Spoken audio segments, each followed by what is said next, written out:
السلام علیکم۔ یہ اوپر آپ نے آیات سنی ہوں گی اور یہ جتنی بھی حدیث ہیں ہر ایک میں مخلص مومنوں سے خطاب ہے۔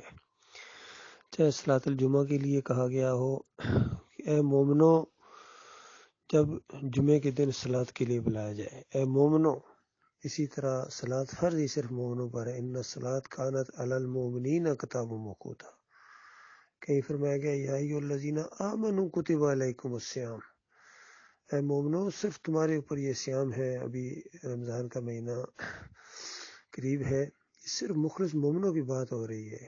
باقی جن کے عقیدے کے اندر خرابی ہو ان کو بھی کھول کھول کے بیان کیا گیا ہے کہ یہودی کہتے ہیں کہ عزیر اللہ کا بیٹا ہے، عیسائی کہتے ہیں عیسیٰ علیہ السلام اللہ کے بیٹے ہیں، اسی طرح مشرکین مکہ کہتے تھے کہ یہ جنات ہیں یا یہ فرشتے ہیں، یہ اللہ کی بیٹیاں ہیں۔ اور اس آخری امت نے کہا کہ نبی علیہ السلام اللہ کے نور کے ٹکڑے ہیں۔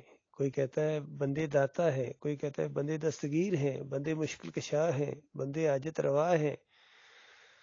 تفسیریں لکھتے ہیں اور تفسیروں کے اندر انہوں نے لکھ دیا کہ اللہ کے بندوں کو پکارنا یہ اللہ ہی کو پکارنا ہے۔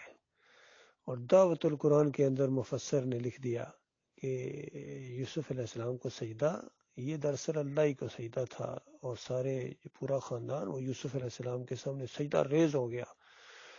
ہر ایک لگا ہوا ہے جو ہے بندوں کی بندگی میں لگا ہوا ہے، بندوں کی بندگی کے گیت گا رہا ہے، ان کے جھنڈے بلند کر رہا ہے۔ کوئی ظالم یہ نہیں کہتا کہ سب کچھ شرک ہے، یہ اللہ کے ساتھ نمک حرامی ہے اور غداری ہے۔ اور انسانوں، تمہیں اللہ نے اپنی بندگی کے لیے پیدا کیا، تمہارا اکیلا معبود ہے، وہ داتا ہے، وہ دستگیر ہے، وہ مشکل کشا ہے، وہ حاجت روا ہے۔ اسی لیے وہ کلمہ جس کو پڑھ کے ایک غیر مسلم اسلام کے دائرے کے اندر آتا ہے، وہ یہی کلمہ ہے، لا الہ الا اللہ محمد رسول اللہ۔ پہلے انکار کرو ان کی داتائی، دستگیری، مشکل کشائی، حاجت روائی اور ان کے رکوع اور سجدوں کا انکار کرو۔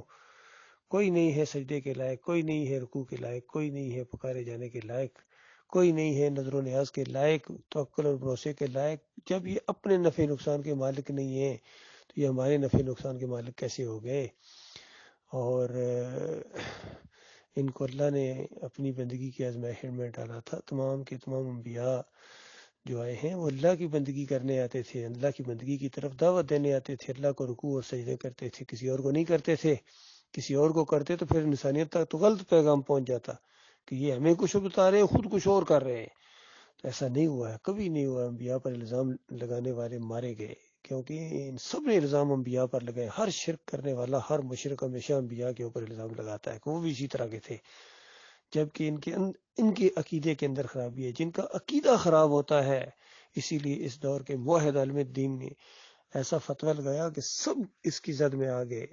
ڈاکٹر مسعود الدین عثمانی رحمۃ اللہ علیہ نے اس انداز سے فتویٰ لگایا، ان کا جن کا عقیدہ خراب ہوتا ہے نا، جن کا ایمان خراب ہوتا ہے، وہ اس طرح بے ایمان تفسیریں کرتے ہیں کہ یوسف علیہ السلام کو سجدہ ہوا۔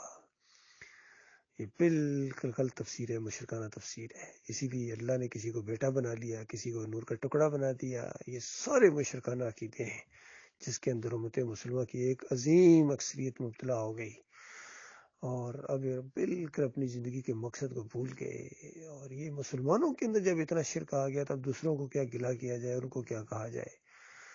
تو ان کے اوپر بہت بھاری یہ چیز آ گئی ہے۔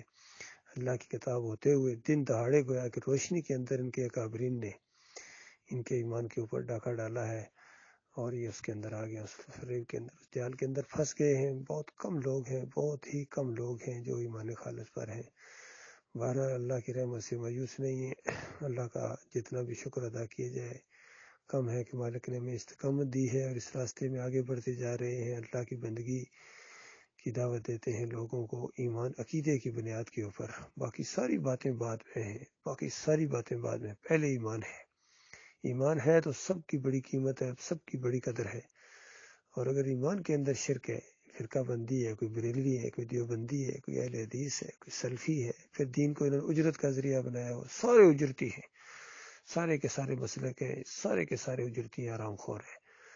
تو ان کے اوپر نہ صلاۃ ہے اللہ کی طرف سے، نہ جمعہ ہے ان کی طرف، ان کے لیے نہ صوم رمضان ہے، نہ زکوٰۃ ہے، نہ عمرہ ہے، نہ حج ہے، کوئی عمل اللہ کی طرف سے ان کے اوپر نہیں ہے۔ ان کے اوپر بس ایک ہی چیز فرض ہے اللہ کی طرف سے، وہ جہنم کا ابلتا ہوا لاوا ہے، اور جہنم کے اندر بہتے ہوئے دریا ہے، خون اور پیپ کی وادیاں ہیں ان کے لیے، اگر یہ توبہ نہ کریں، یہ معافی نہ مانگے اپنے مالک اور خالق سے۔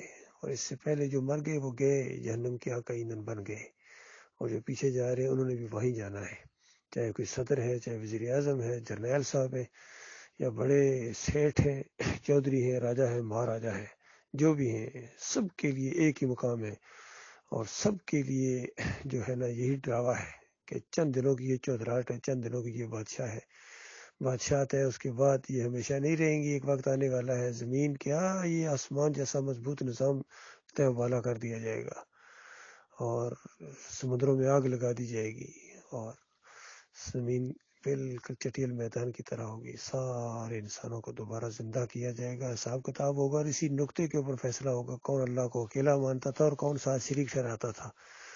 شرک کرنے والے سارے کافروں، مشرکوں، باغیوں، مرتدین کو جہنم کی آگ کے اندر کچرا سمجھ کے پھینک دیا جائے گا، اور مخلص مومنوں کو اللہ تعالیٰ اتنی بڑی بادشاہت دے گا جس کا آج تصور نہیں کیا جا سکتا ہے۔ اللہ تعالیٰ ایسی خوش نصیبوں کے اندر شامل فرمائے، آمین یا رب العالمین۔